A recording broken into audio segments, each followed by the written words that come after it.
The morning sun streamed through the windows of a small apartment in Seoul as a young woman named Kim Jae-yeon sat cross-legged on her bed, surrounded by holographic displays of alien languages and diplomatic protocols. She was 23 years old, barely out of university, and in exactly 4 hours, she would face the most powerful beings in the known galaxy. Jae-yeon had never expected this moment. 6 months ago, she had been a graduate student studying linguistics and game theory, writing papers that nobody read and dreaming of a career in academic research. Then the Galactic Council had arrived at Earth with an ultimatum that made her entire life's work suddenly relevant. The aliens had given humanity a choice: join the Galactic Collective as a subordinate species with limited rights and heavy tribute requirements, or face isolation from all galactic trade and technology. The major world powers had panicked. They had sent their best diplomats, their most experienced negotiators, their wisest politicians. All of them had failed. The alien representatives had dismissed every human argument with cold logic and ancient precedent.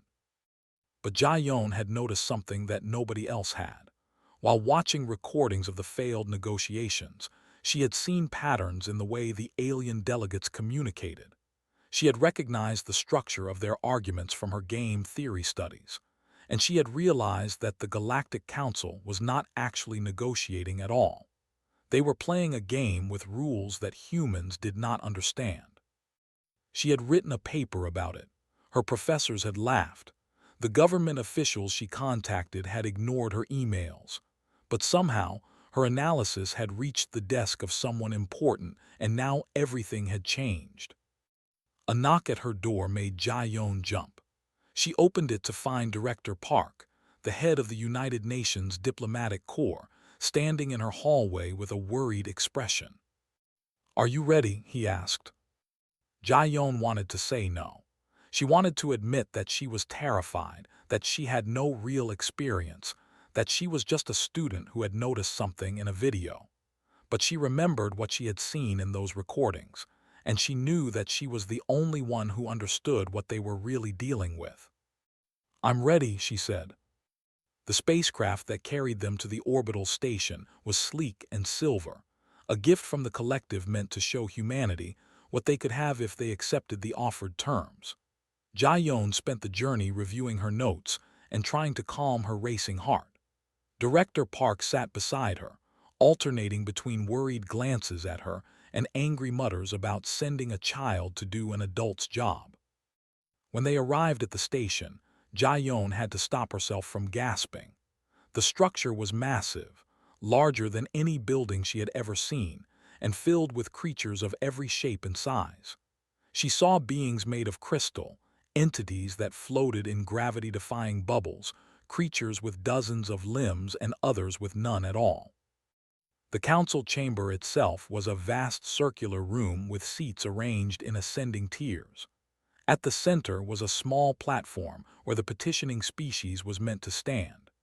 Jae-yeon noticed immediately that this arrangement forced the petitioner to look up at the council members, a psychological trick designed to establish dominance. She chose to sit down on the platform instead, crossing her legs beneath her and looking completely relaxed. Several council members shifted in surprise. "This is most irregular," said the High Arbiter, a tall being with silver skin and eyes like pools of mercury.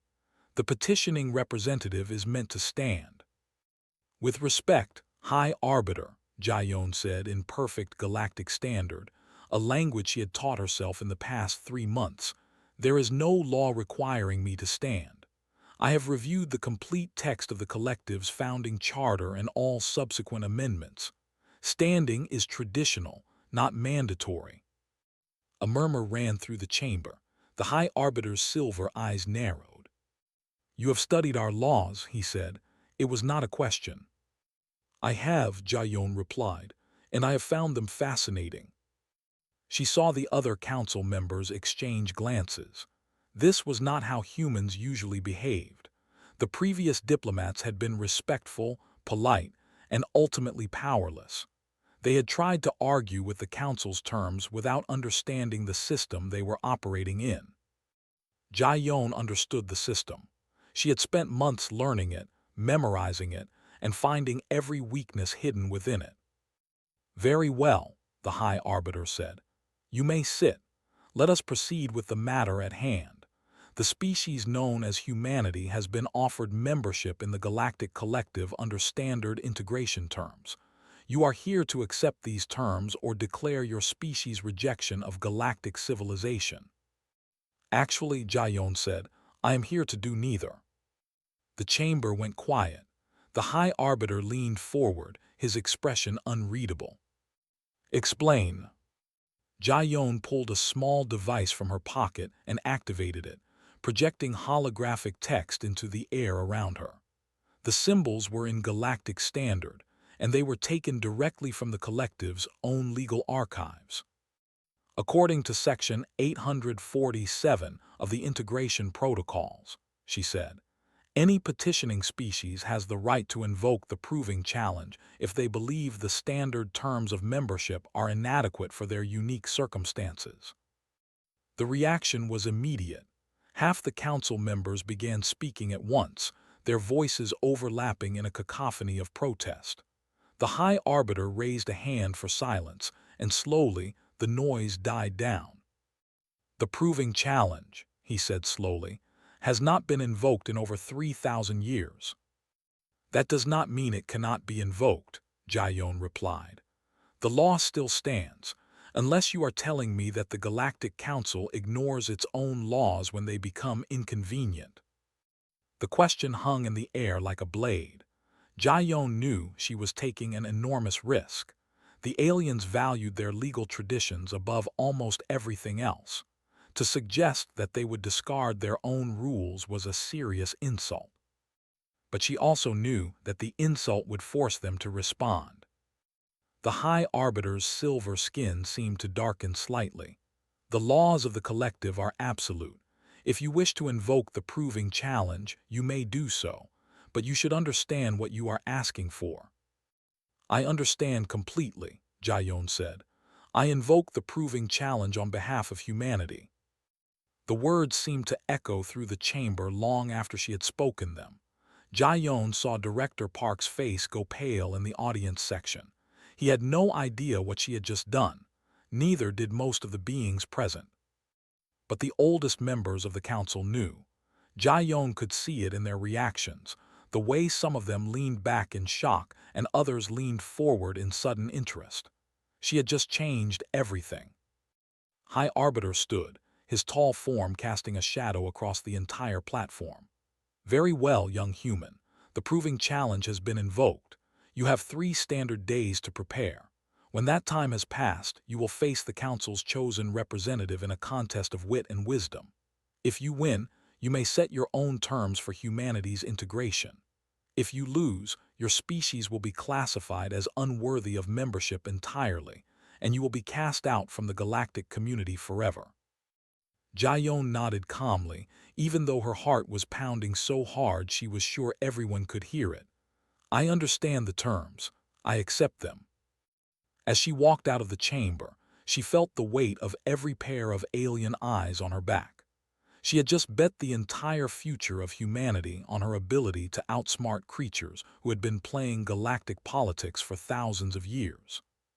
Director Park caught up with her in the corridor, grabbing her arm and spinning her around to face him. His face was red with anger and fear. "What have you done?" he demanded. "What is this proving challenge? Why didn't you tell anyone you were planning this?"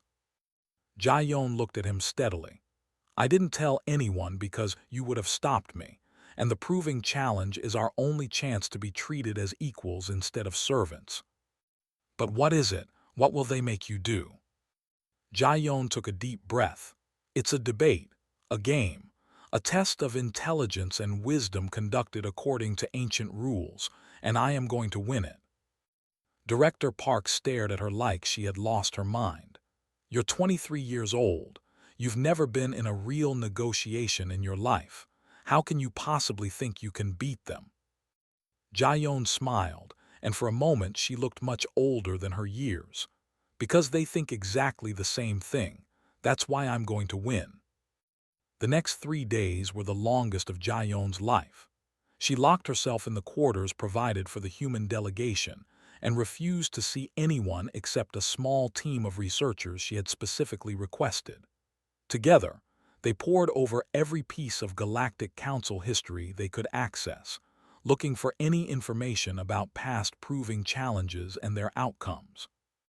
What they found was both encouraging and terrifying.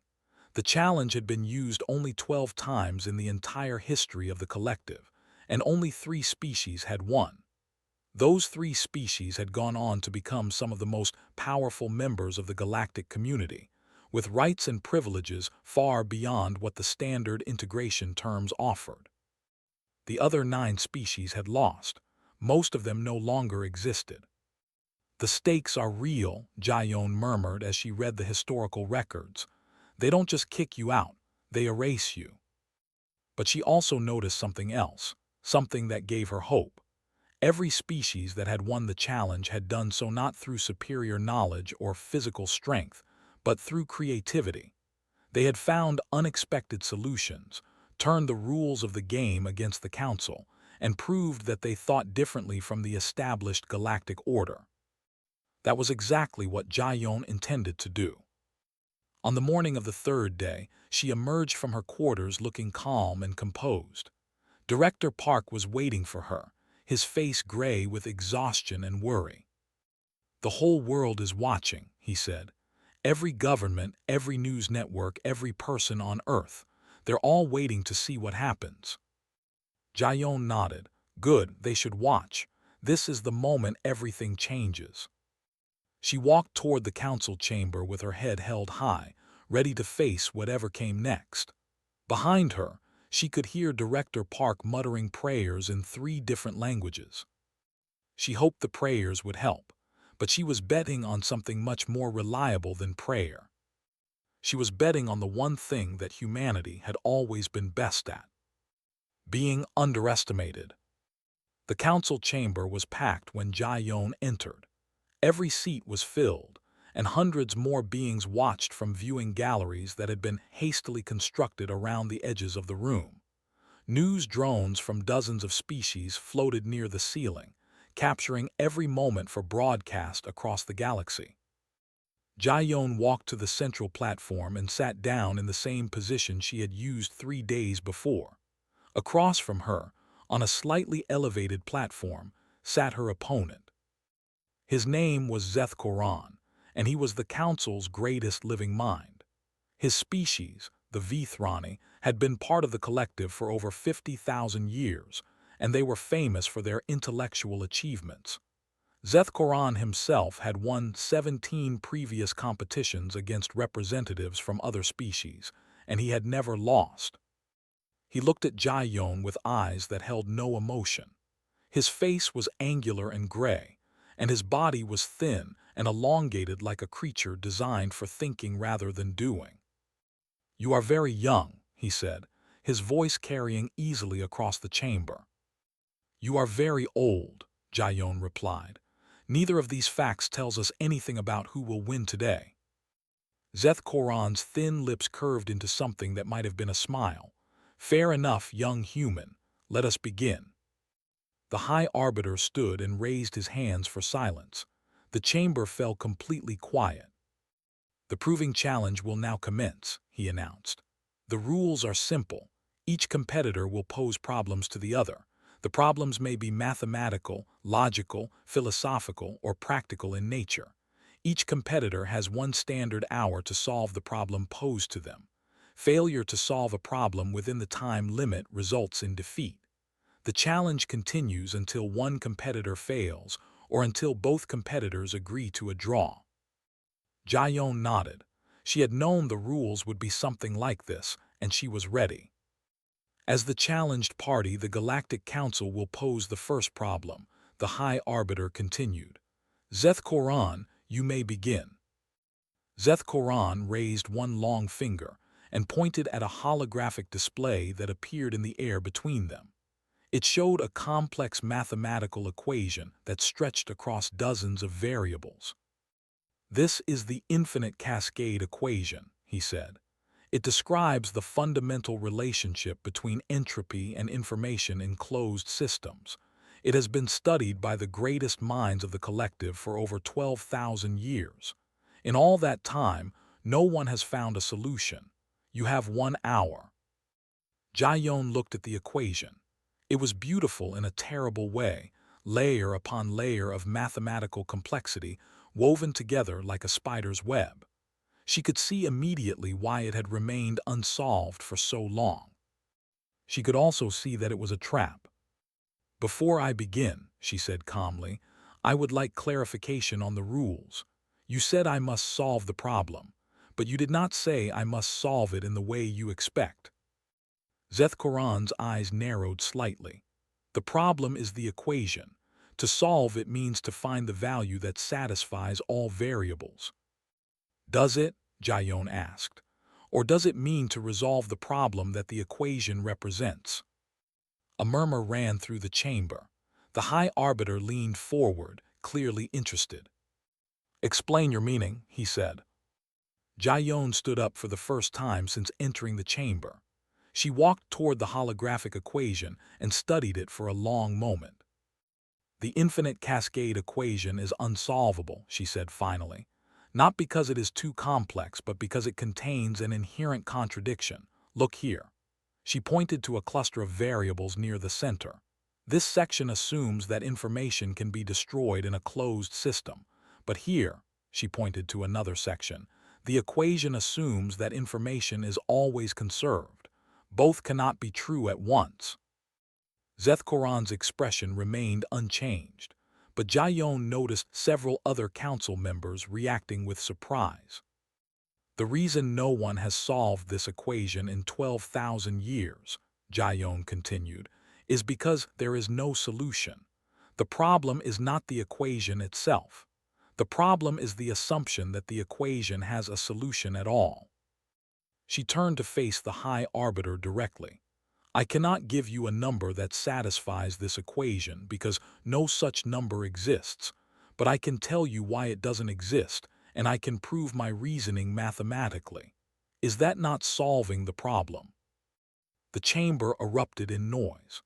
Council members shouted at each other in dozens of languages, some demanding that Jaeyoon's answer be rejected, and others arguing just as loudly that she had found an insight that thousands of years of study had missed.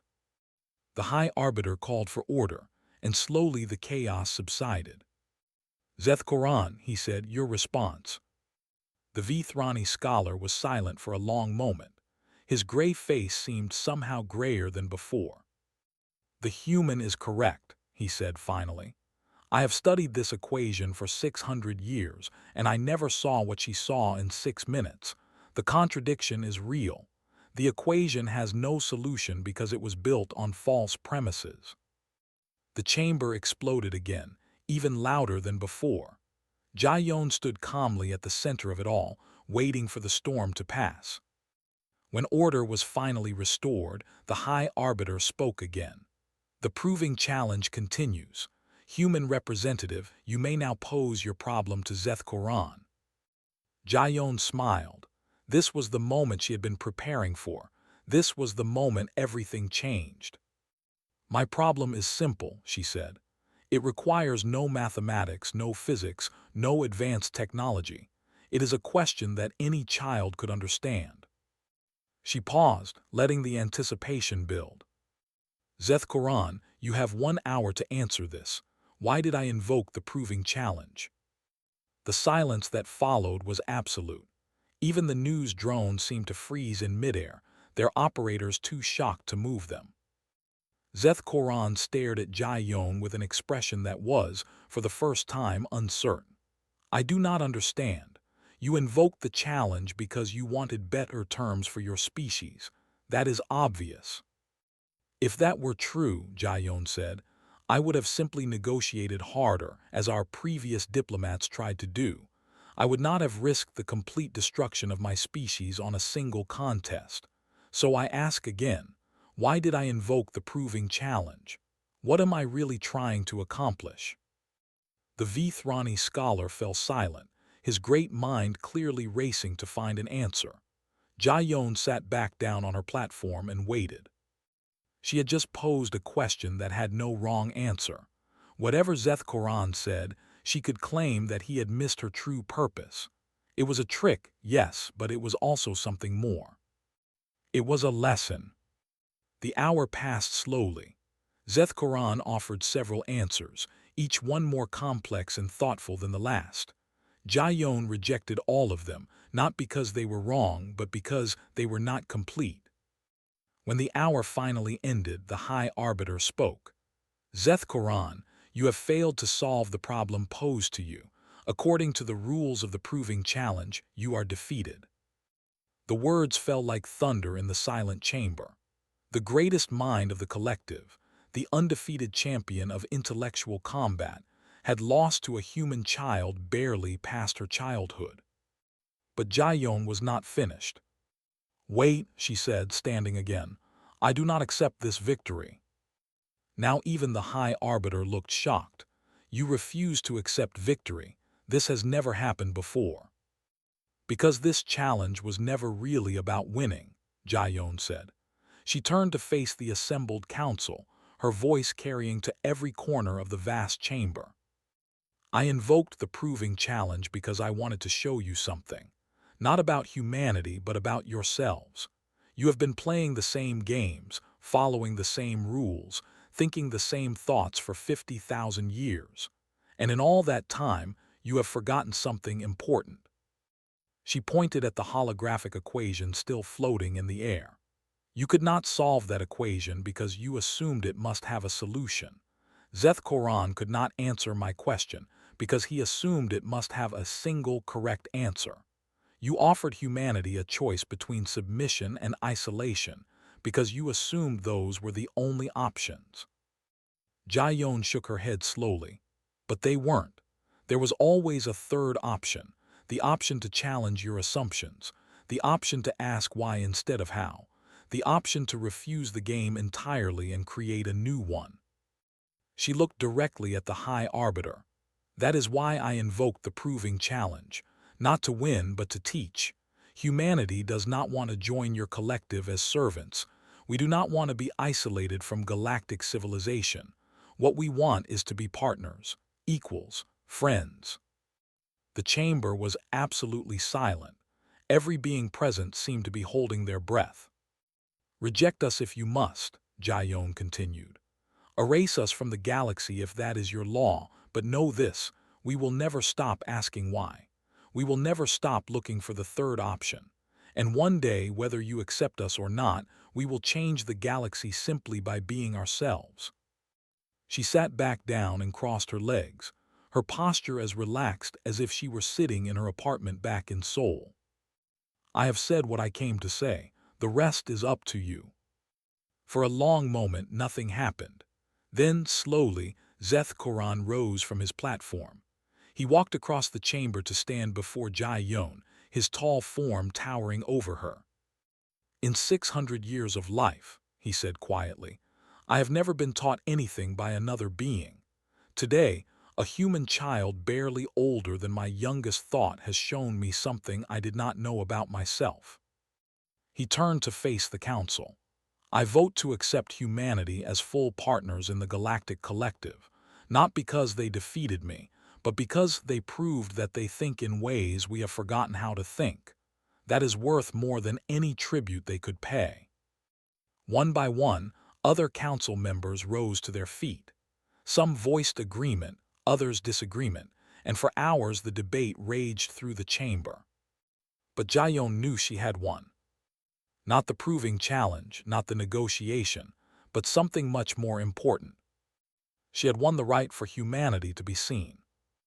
And that was only the beginning. The weeks that followed Jayon's triumph in the council chamber were a blur of activity and transformation. News of what had happened spread across the galaxy like wildfire through dry grass. Species that had accepted subordinate roles in the collective for thousands of years began asking questions they had never dared to ask before. Young scholars from dozens of worlds sent messages to Earth, wanting to study with the humans who thought so differently. Jaeyon found herself at the center of a storm she had not anticipated.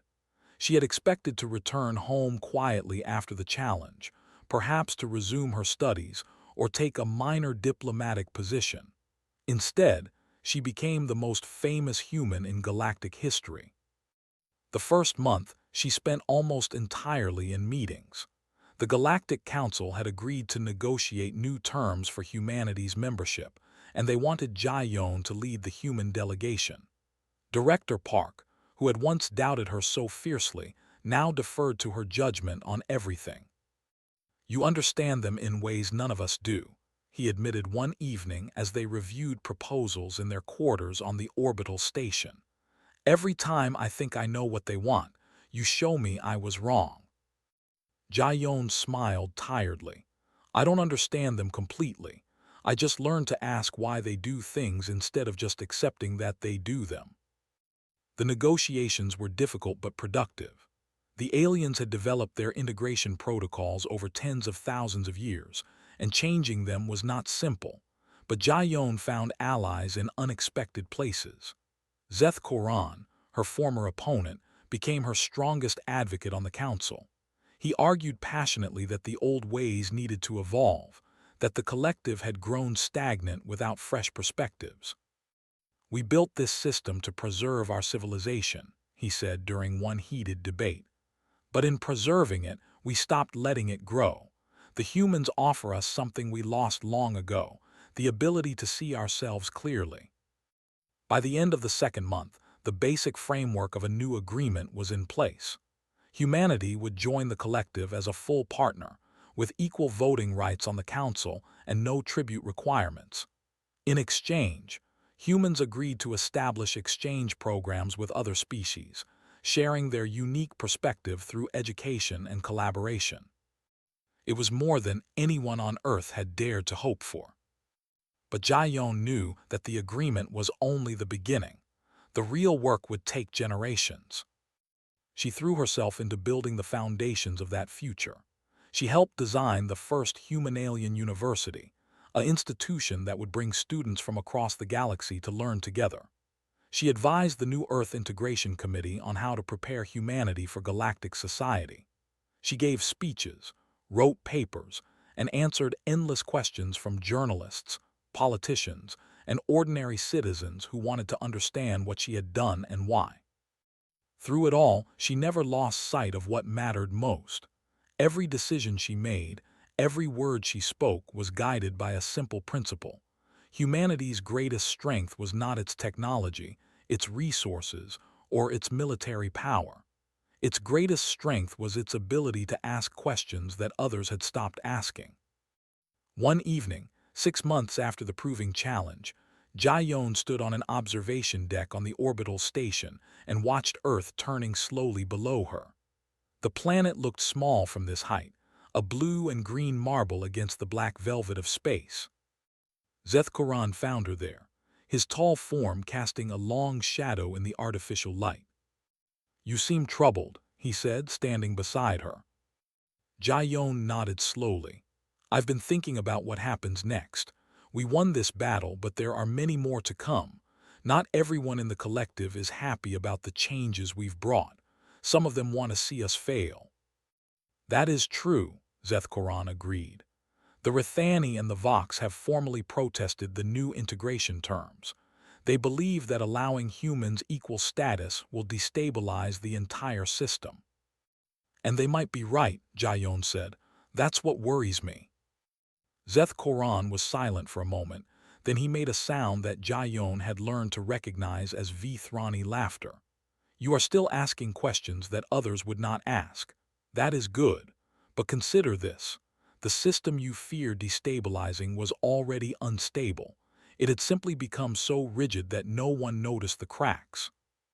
He turned to face her directly, his gray features solemn. "You did not create the possibility of change, Jaeyon. You simply showed everyone that the possibility already existed. Whatever happens now, whether the changes are good or bad, they were always coming. You just made them come faster." Jaeyon thought about this for a long time. Finally, she nodded. "I suppose that's true. I just wish I knew whether faster was better." "No one knows that," Zethkoran said. "Not even the oldest species in the galaxy. All we can do is try to make wise choices and accept responsibility for the outcomes." He placed one long hand on her shoulder in a gesture he had learned from human culture. "You have already made wiser choices than beings 10 times your age. Trust yourself, young human. You have earned that trust." Jayon smiled, feeling some of the weight lift from her shoulders. "Thank you, Zethkoran. I needed to hear that." They stood together for a while longer, watching the stars wheel slowly overhead. Then Jayon took a deep breath and turned away from the observation window. "We have work to do," she said.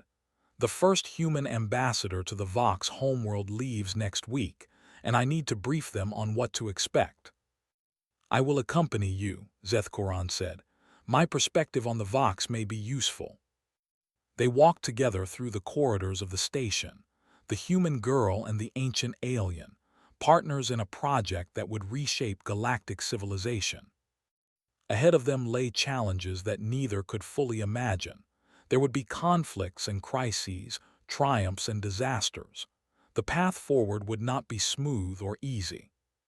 But Jayon knew that humanity was ready, not because they were stronger or smarter than the aliens they would face, but because they had something that 50,000 years of galactic civilization had forgotten how to create. They had the courage to ask why. And as long as they never lost that courage, anything was possible. The years passed like water flowing downhill, sometimes rushing and sometimes calm, but always moving forward. Jayon watched humanity grow into its new role in the galactic community, sometimes with pride and sometimes with worry, but always with the deep certainty that she had set something important in motion. She was 35 now, no longer the young graduate student who had stumbled into history. Her face bore the first faint lines of age, and her eyes held wisdom that had been hard-won through years of difficult work. But she was not tired, not yet. There was too much left to do. The first human-alien university had become a reality, a magnificent structure that floated in orbit around a neutral world, accessible to students from every corner of the galaxy.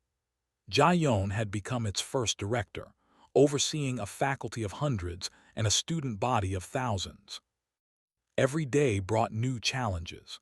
Students from species that had been enemies for millennia learned to work together in her classrooms. Ancient prejudices clashed with young idealism. Misunderstandings arose from differences in biology, culture, and thought that no amount of preparation could fully bridge. But every day also brought new hope. Jayon watched students form friendships across species lines that had never been crossed before. She saw young minds discover ideas that their elders had declared impossible. She witnessed the slow, steady work of building a future that was better than the past. One morning, a message arrived that changed everything again. It came from the High Arbiter, the same silver-skinned being who had presided over Jayon's proving challenge 12 years earlier. He requested her presence at an emergency session of the Galactic Council. "The matter is of the utmost importance," the message said. "The future of the collective itself may depend on what happens in the coming days." Jayon left the university in the hands of her capable assistant and traveled to the council station as quickly as possible. When she arrived, she found the chamber filled with tension thick enough to cut. The High Arbiter stood at the center of the room, looking older and more tired than she had ever seen him. Around him, council members argued in raised voices, abandoning the formal protocols that usually govern their debates. When Jayon entered, the arguing stopped. Every eye in the chamber turned toward her. "Director Kim," the High Arbiter said, using the title she had earned through years of work. "Thank you for coming. We face a crisis that may require your unique perspective." He activated a holographic display that showed a region of space Jayon did not recognize. Within that region, she could see dozens of symbols representing worlds and stations, all of them marked with warning indicators. The outer reaches, the High Arbiter explained. A region of space that the collective has never fully integrated. The species who live there have always kept to themselves, rejecting all offers of membership. But now— He paused, his silver face troubled. Now they have united under a single banner. They call themselves the Free Alliance, and they have declared war on the Galactic Collective. The words hit Jaeyoon like a physical blow. War. Real war, with weapons and death and destruction. She had spent 12 years working for peace and understanding, and now everything she had built was threatened. "How did this happen?" she asked, her voice steady despite the fear in her heart. "We do not know," the High Arbiter admitted. "Our attempts at diplomacy have failed. The Free Alliance refuses to negotiate. They say that the collective represents stagnation and oppression, and that they will tear it down to create something new." A council member from a species Jaeyoon did not recognize spoke up, his voice harsh with anger. "We should crush them now, before they grow stronger. The collective has the military power to destroy them utterly." "And if we do," another member responded, "we would prove everything they say about us. We would become the oppressors they claim we are."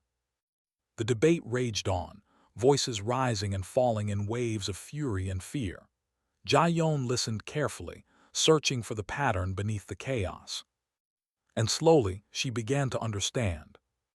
"High Arbiter," she said finally, raising her voice to cut through the noise.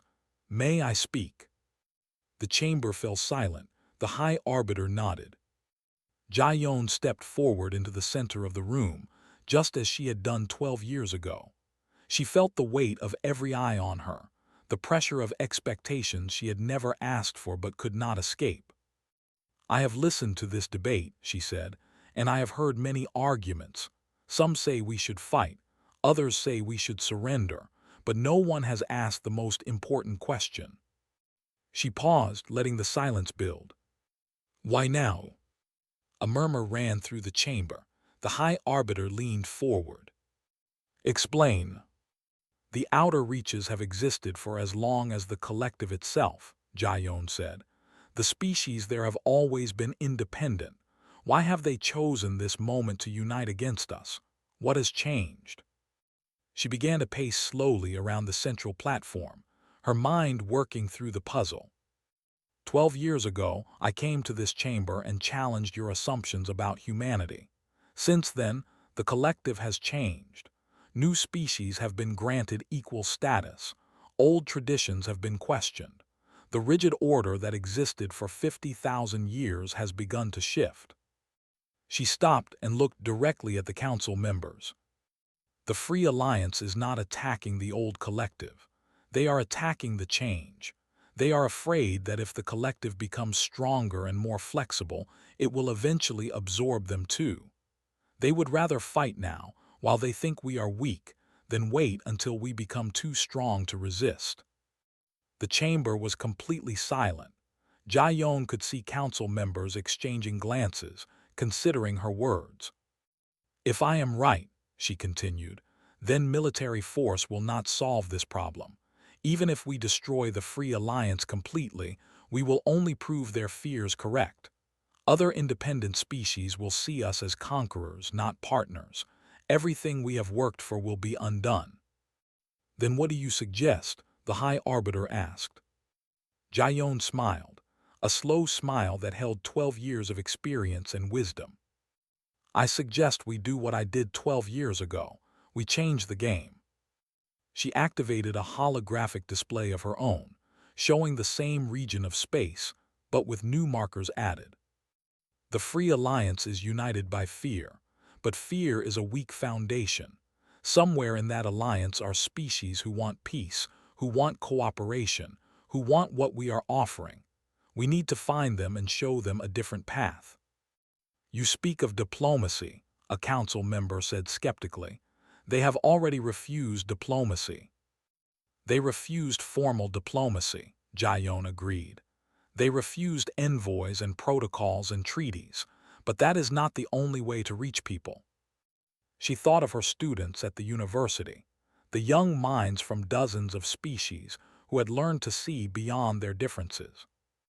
I propose that we send teachers instead of diplomats, healers instead of soldiers, artists and scientists and dreamers instead of politicians. We flood the outer reaches with proof that the collective is not what they fear. We show them who we really are, not through words but through actions. And if they attack these teachers and healers, the High Arbiter asked, if they see them as weapons of conquest in disguise, then we will have our answer, Jayon said, and we will know that military force is the only option, but I do not believe that will happen. I have spent my life studying the way beings think, and I have learned one thing above all others. Every creature, no matter how hostile, wants to be understood. The Free Alliance is no different. She looked around the chamber at the faces of beings she had worked with for over a decade. Some were skeptical, some were hopeful, and some were simply afraid. But all of them were listening. "Give me 1 year," she said. "Let me try to reach them my way. If I fail, you can still choose war. But if I succeed, we will gain something far more valuable than victory. We will gain partners." The debate that followed lasted for hours, but in the end, the council agreed. Jayon was given 1 year and all the resources she needed to attempt what no one else thought possible. As she left the chamber, she felt the weight of what she had taken on settling onto her shoulders. She was not 23 anymore. She could not rely on youthful energy and audacity alone. This would require everything she had learned in 12 years of work, and perhaps more than that. But she also felt something she had not felt in a long time: hope. She had promised to change the galaxy through questions rather than force, through understanding rather than conquest. Now she had the chance to prove that promise was real. And she would not waste it. The war that was not a war lasted for 3 years. Jayon sent her teachers into the outer reaches, and as she had predicted, they were received with suspicion and sometimes hostility. Some were turned away at borders. A few were imprisoned. One group disappeared entirely, their fate unknown for months until they were found working in a refugee camp on a distant world, helping victims of a natural disaster. But slowly, things began to change. The first breakthrough came from a species called the Thorny, beings of crystal and light who had joined the Free Alliance out of fear that the collective would exploit their unique biology. A team of human scientists, sent by Jayon to share knowledge rather than gather intelligence, discovered a cure for a disease that had plagued the Thorny for generations. When the cure was offered freely, with no conditions attached, the Thorny government was shocked. They had expected demands, treaties, obligations. Instead, they received only help. Word spread. Other species in the Free Alliance began asking questions. Why would the collective give without taking? What did they really want? Jayon made sure the answer reached them: friendship. The second breakthrough came when a young artist from the university created a performance that was broadcast across the outer reaches. It told the story of humanity's first contact with the galaxy, the fear and wonder and hope that had marked those early days.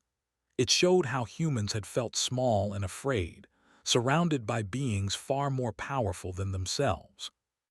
For the first time, many Free Alliance species saw the collective not as conquerors, but as fellow travelers on a journey through the unknown. The third breakthrough came from the most unlikely source of all. The leader of the Free Alliance was a being named Vorketh, a member of a species that had suffered greatly under collective expansion thousands of years ago. His hatred of everything the collective represented had driven him to unite the independent species and prepare for war. But Vorketh was also dying. His species had a genetic weakness, a flaw in their biology that caused their bodies to fail as they aged. Collective science had discovered a treatment centuries ago, but it had never been offered to the independent species. Vorketh saw this as proof of the collective's cruelty. Jayon saw an opportunity. She traveled to the Free Alliance capital personally, without guards or protection, carrying only a data chip containing the complete medical information needed to treat Vorketh's condition. She was arrested the moment she arrived and brought before the Alliance Council as a prisoner. "You are brave," Vorketh said, looking at her with eyes filled with ancient pain. "Or foolish, perhaps both." "I am neither," Jayon replied. "I am simply doing what I believe is right." She held out the data chip. "This contains a gift, not a bribe, not a condition, just a gift. Whether you use it or not is your choice. Whether you continue this war is also your choice. I cannot make those decisions for you." Vorketh took the chip and examined it with suspicious eyes. "Why? Why would you give this to your enemy?" Jayon smiled, thinking of all the times she had answered this question before. "Because you are not my enemy. You are a being who is afraid, just like I was afraid when I first faced the Galactic Council. You are trying to protect your people, just like I was trying to protect mine. We are not as different as you believe." She spread her hands, showing that she held no weapons. "I did not come here to win. I came here to ask if there is any future where we can work together instead of fighting. If the answer is no, I will accept that. But I had to try." Vorketh stared at her for a long moment. Then, slowly, the tension in his ancient body began to ease. "You are not what I expected," he said finally. "Humans were supposed to be simple creatures, easily manipulated by the collective. But you think differently." "We all think differently," Jayon said. "That is our strength, not our weakness. Yours too, if you let it be." The negotiations that followed took months, but they succeeded where all military planning had failed. The Free Alliance did not dissolve, but it changed. It became a partner to the collective rather than an enemy, maintaining its independence while cooperating on matters of mutual interest. Vorketh himself, treated with collective medicine and granted many more years of life, became one of Jayon's most vocal supporters. He spoke across the galaxy about how his hatred had blinded him to possibility, about how a single act of compassion had changed everything he believed.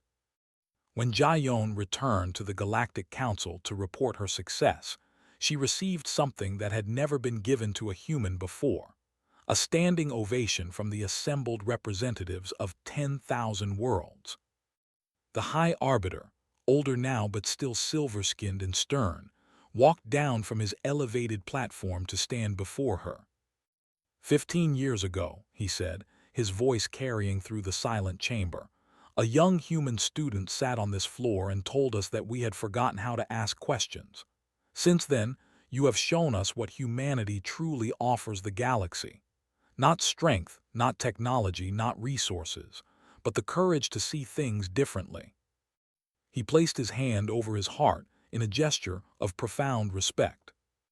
"On behalf of the Galactic Council, I thank you, and I offer you a title that has not been bestowed in 3,000 years, Teacher of Worlds." Jayon accepted the honor with humility and grace.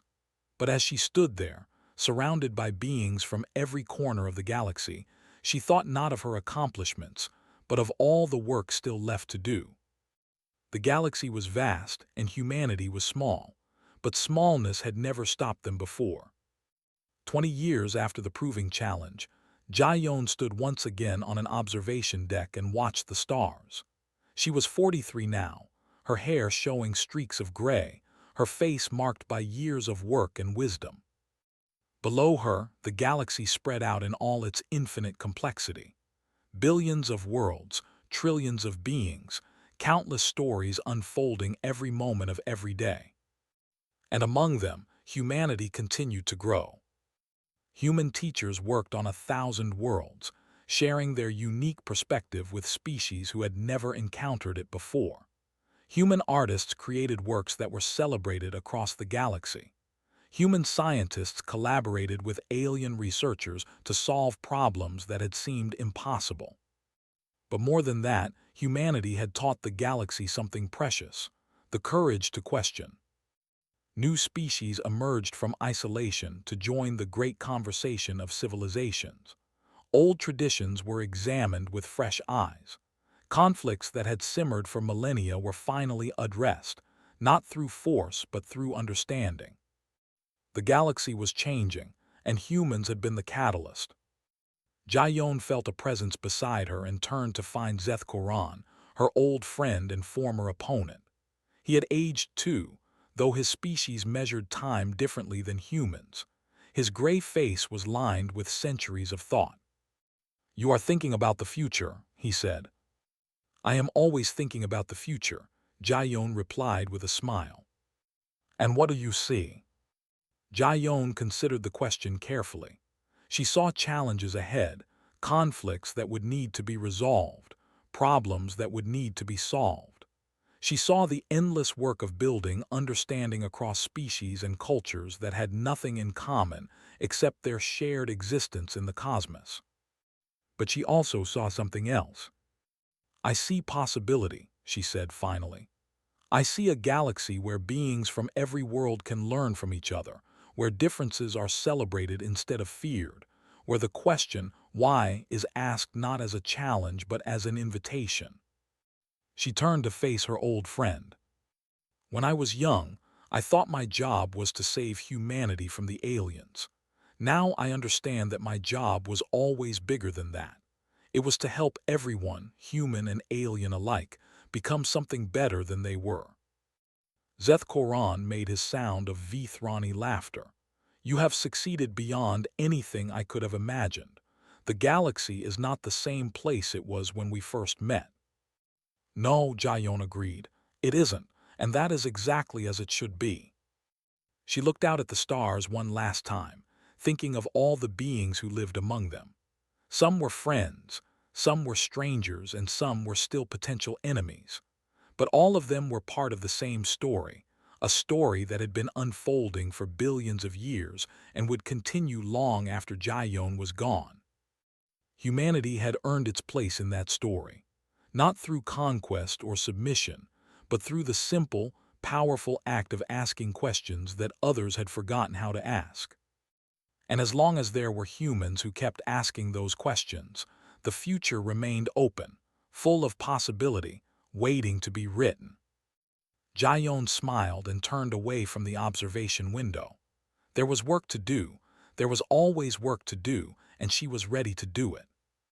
Behind her, the stars wheeled on in their eternal dance, bearing witness to a galaxy that had been changed forever by one young woman who dared to sit down when everyone expected her to stand.